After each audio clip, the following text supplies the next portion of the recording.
Selamat petang, salam sejahtera. Terima kasih karena bersama dengan saya di Nazilin Unity Channel.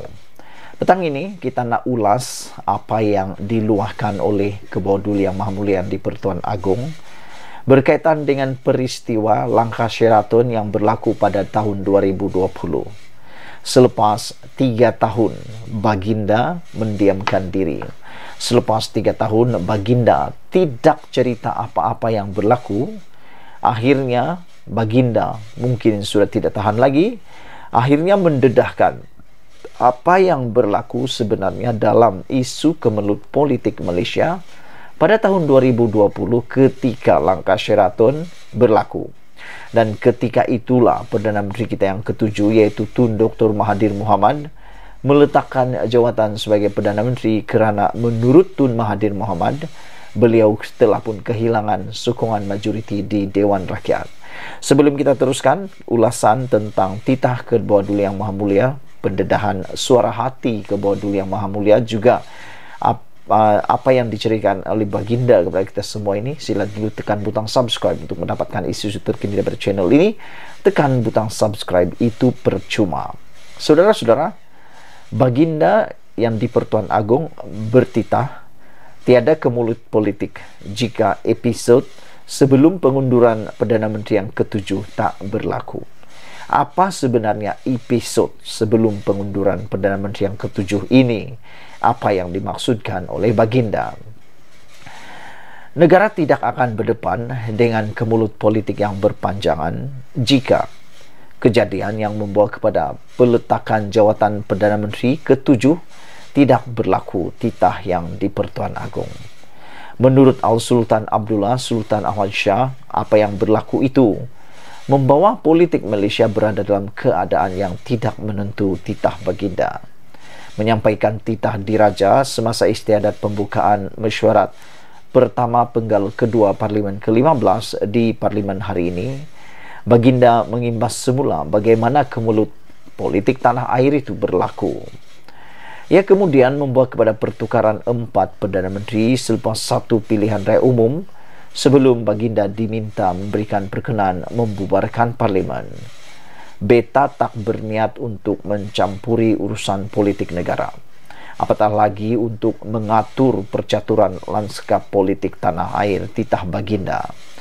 Pada pengamatan beta secara pribadi, jika episod yang membawa kepada peletakan jawatan Perdana Menteri ketujuh tidak berlaku, nescaya kemelut politik yang berlaku sehingga kepada PRU15 juga akan dapat dielakkan, kata Baginda. Lebih penting lagi, kemelut politik yang membelenggu negara hampir 4 tahun lamanya boleh dielakkan jika semua ahli yang berhormat dan ahli politik negara bersedia untuk menepikan perbezaan dan bersatu padu semata-mata atas dasar untuk menjaga kepentingan rakyat beta dan negara yang kita cintai ini, titah Baginda lagi. Menurut Baginda, kemelut yang melanda negara sebelum ini merupakan pengalaman yang sukar untuk dilupakannya. Penyampaian ucapan titah ketika itu dalam nada yang agak santai disambut dengan ketawa oleh ahli-ahli parlimen.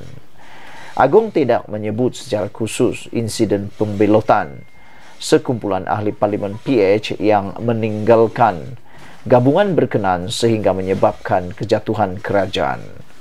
Bagaimanapun untuk rekod, langkah 11 ahli parlimen PKR diketuai Azmin Ali ketika itu menjadi timbalan presiden, serta tindakan Muhyiddin Yassin membawa bersatu meninggalkan PH menjadi punca kejatuhan kerajaan yang sebelum itu mendapat mandat daripada kerajaan atau dari rakyat. Bekas ahli PKR terbabit kemudian memberikan sokongan kepada bersatu dan didukung pula oleh PAS dan BN untuk membolehkan Muhyiddin dilantik sebagai Perdana Menteri ke-8. Namun, tempo perkhidmatan Muhyiddin hanya bertahan kira-kira 17 bulan sebelum dia terpaksa meletakkan jawatan dan digantikan oleh ahli Parlimen Bera, Ismail Sabri Yaakob. Titah Agong, Baginda terpaksa menggalas tugas yang berat bagi memastikan pentadbiran negara dapat berfungsi dengan sebuah kerajaan baru. Disangkakan panas hingga ke petang. Rupanya hujan di tengah hari. Perdana Menteri ke-8 Malaysia juga telah meletakkan jawatan pada 16 Ogos 2021. Maka Beta sekali lagi terpaksa menggalas amanah berat untuk memilih dan melantik Perdana Menteri yang baru, Titah Baginda. Menurut Agong, kemerdekaan Malaysia yang berusia 66 tahun pada tahun ini sepatutnya menjadikan ia sebuah negara yang matang dan saling hormat menghormati antara satu sama lain.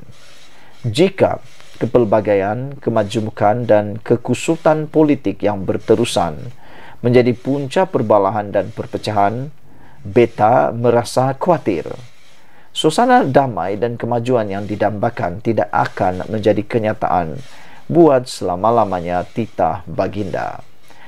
Luahan perasaan daripada tuanku yang di-Pertuan Agong ini memang betul-betul menusuk kalbu kita sebagai pemerhati politik. Sejak tahun 2020, kita mengikuti episod demi episod, tumbang demi menumbang, tumbang ditumbangkan, tarik sokongan dan tarik sokongan dan tarik sokongan. Kita rasa kecewa.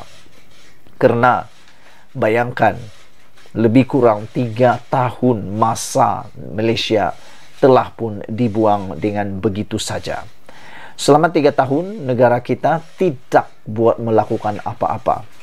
Negara kita hanya sibuk dengan apa? Sibuk dengan politik. Sibuk tumbang-menumbang, sibuk jaga sokongan, dan sibuk pula takut dicantas dan dijatuhkan. Akhirnya, apa yang berlaku adalah pancing politik di sana-sini, lantik sini sana. Itulah yang membuatkan Baginda mungkin meluahkan perasaan Baginda dengan berkata, suasana damai dan kemajuan yang didambakan tidak akan menjadi kenyataan buat selama-lamanya jika kepelbagaian, kemajukan dan kekusutan politik yang berterusan menjadi punca perbalahan dan perpecahan. Ini menyebabkan Baginda merasa khawatir. Dan Baginda juga mengatakan pendedahan yang paling mengejutkan kita ialah Baginda tuanku juga sangat bersetuju dan tahu tiada kemulut politik jika episod sebelum pengunduran Perdana Menteri yang ke-7 tak berlaku. Sudah terjawab apa episodnya? Episod langkah Sheraton. Itulah sebelum yang ini kita telah mengatakan bahawa langkah mengkhianati mandat rakyat, langkah mengkhianati rakyat, akhirnya makan diri kepada mereka yang mengkhianati rakyat. Sekian dulu untuk kali ini. Jangan lupa tinggalkan komen anda, tekan butang subscribe. Malaysia kita punya, kita juga sama-sama cintai Malaysiaku. Bye-bye.